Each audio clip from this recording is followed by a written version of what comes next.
নমস্কার বন্ধুরা, আজ দেখব মনোকামনা মন্দির যাবার পথ। কিভাবে আমরা মনোকামনা মন্দিরে গেছিলাম। আগের দিন পোখরা থেকে বের হয়ে আমরা রাস্তায় টিফিন করে মনোকামনা মন্দিরে এসে টিকিট কেটেছি।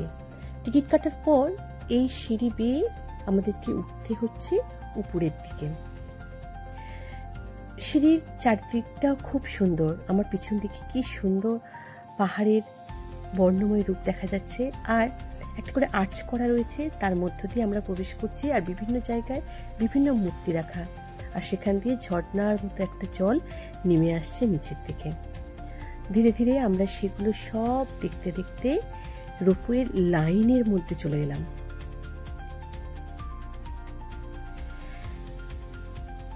যাতে কোনো প্রবলেম না হয় সেজন্য লাইনগুলো খুব সুশৃঙ্খলভাবে তৈরি করা রয়েছে, ব্যারিকেড করা। তার মধ্য দিয়েই আমরা প্রবেশ করছি, আর এক একটা লাইন ক্রস করে করে আমাদেরকে এগিয়ে যেতে হচ্ছে। এই আমরা সবাই আমাদের গাড়ির যা ছিলাম, আমরা এসেছি একসাথে, সবাই একসাথেই প্রায় রয়েছে।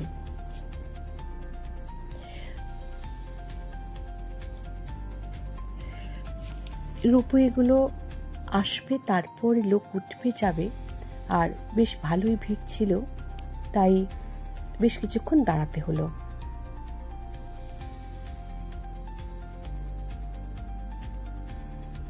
অনেক লোকজন আছেন, যদিও শুনেছি এখানে অনেকক্ষণ লাইন দিতে হয়, কিন্তু আমরা হয়তো মিনিট 20 কি 15 লাইন দিয়েছিলাম, খুব বেশিক্ষণ নয়।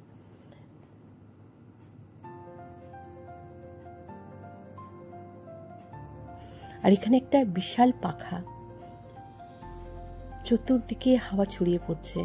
পাখাটা এত সুন্দর না, ভিডিও করে থাকতে পারলাম না। উঠে পড়েছি রোপওয়েতে আমাদের, আর উপর থেকে দেখতে পাওয়া যাচ্ছে এমন সুন্দর একটা ভিউ।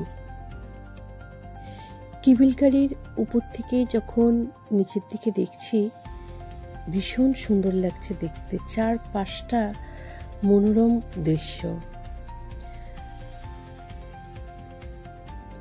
একটু ভয় ভয় করছিল, সবারই ভয় ভয় করছে, এতটা উপর দিয়ে যাচ্ছে।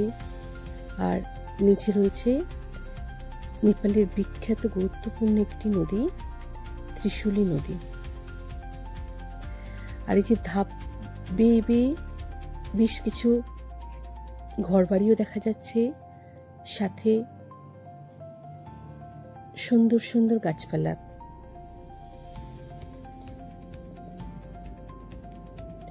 ছোট ছোট গ্রাম, নেপালি বাড়ি, তাদের দৈনন্দিন কাজকর্ম উপর থেকে দেখা যাচ্ছে। রাস্তা বয়ে চলেছে, আমরা সেগুলো দেখতে দেখতেই উপরের দিকে যাচ্ছি।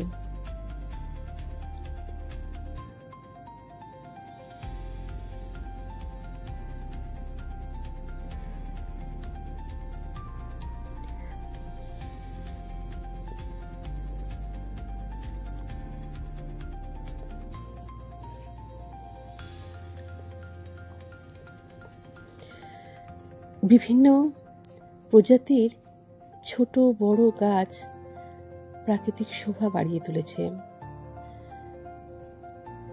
ঘন বন, পাখি, বন্যপ্রাণীর আবাসস্থল, সবকিছুই যেন প্রত্যক্ষ করতে করতে এগিয়ে চলেছে।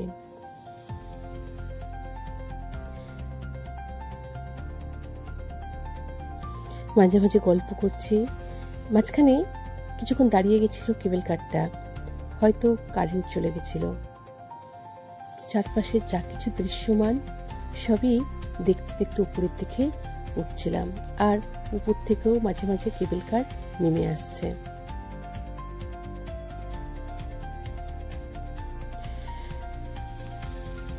এই কেবল কারটি 1998 সালে নির্মিত হয়েছে। এটি কোরিন্টার শহরকে মনোকামনা পর্বতের সাথে যুক্ত করেছে। আগে এটা হেঁটে যেতে হতো, প্রায় 4 ঘন্টা সময় লাগতো, কিন্তু এখন এই কেবল কারের মধ্য দিয়ে মাত্র 10 মিনিটে আমরা আমাদের গন্তব্যস্থলে পৌঁছতে পারি। উপরের এই সবুজ উপত্যকাটা কি সুন্দর লাগছে দেখতে। আর সত্যি কথা বলতে এত উপর থেকে কোনোদিন দেখিনি। ভীষণ ভয়ও যেমন করছিল, আনন্দও লাগছিল।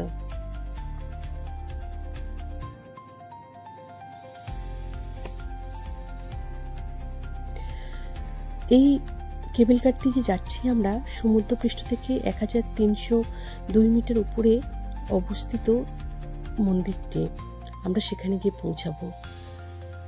এখনো অনেকটা রাস্তা, আর ওই যে আসছে একটা করে রোপওয়ে, আমরা এর মধ্য দিয়েই যাচ্ছি। মনোকামনা মন্দিরটি গোর্খা জেলায় অবস্থিত। মন থেকে বা হৃদয় থেকে যদি কেউ কোনো ইচ্ছা প্রকাশ করেন তাহলে তা অবশ্যই পূরণ হবে। তাই এই মন্দিরকে বলা হয় মনোকামনা মন্দির, বা দেবীকে বলা হয় ইচ্ছা পূরণকারী দেবী। মনোকামনা মন্দিরের ইতিহাস আছে অনেক বড়, সেই ঘটনা আমি আরেকটি ভিডিওতে বলবো। এটা বলি যে এই মনোকামনা মন্দিরে দেশ বিদেশ থেকে বহু মানুষ আসেন। কি সুন্দর ফুল ফুটেছে তলায়, বহু মানুষ আসেন পুজো দেওয়ার জন্য।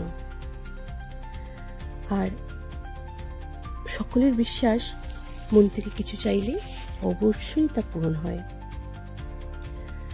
সবুজে সবুজ চারিদিক, কোথাও কোথাও ধাপ চাষ করা হয়েছে। কৃষিকাজের যে সোপান ধাপ চাষ সেগুলো রয়েছে, ক্ষেতি জমি।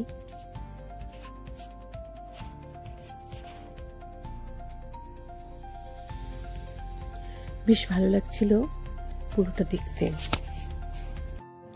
মনোকামনা মন্দিরে ওঠার জন্য এই যে কেবল কার, এটি নির্মিত হয়েছে 1998 সালে। এটি কুরিন্টার শহরকে পবিত্র মনোকামনা পর্বতের সাথে সংযুক্ত করেছে। আগে এই পুরো পাহাড়ি পথটা উঠতে প্রায় 4 ঘন্টার বেশি সময় লাগতো। বর্তমানে কেবল কারে 8 থেকে 10 মিনিট সময় লাগে।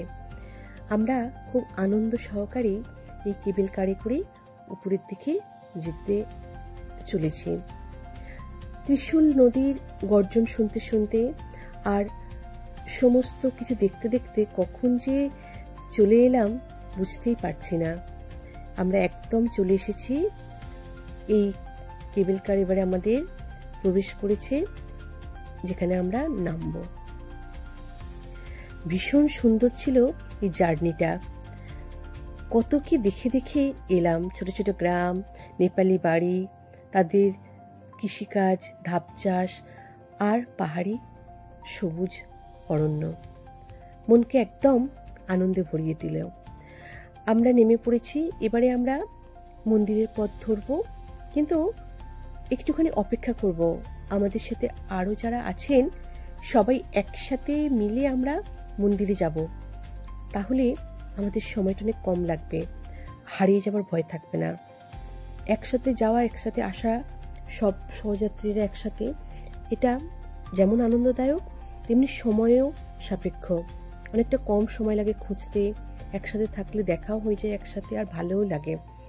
যাই হোক, পরের দিন আমি মনোকামনা মন্দিরের ভিডিও নিয়ে আসব, তার সাথে নিয়ে আসব মাতা মনোকামনা দেবীর যে ঐশ্বরিক ভাবনা বা ঐশ্বরিক মূর্তি, সেটা নিয়ে। মার মধ্যে যে ঐশ্বরিক ক্ষমতা ছিল তার একটা গল্পও রয়েছে, সেই গল্পটাও আপনাদের সবার সাথে শেয়ার করব। আর এই পুরো মন্দিরটা যাবার রাস্তাটা রয়েছে বাজার, সেই বাজার দেখতে দেখতে আমরা এগিয়ে যাব। তাই আজকের মতো ভিডিওটা আজকে এখানে শেষ করলাম। সকলে খুব খুব ভালো থাকবেন বন্ধুরা। আবার একটা নতুন ভিডিও নিয়ে পরের দিন সকলের সামনে হাজির হব। শুভরাত্রি।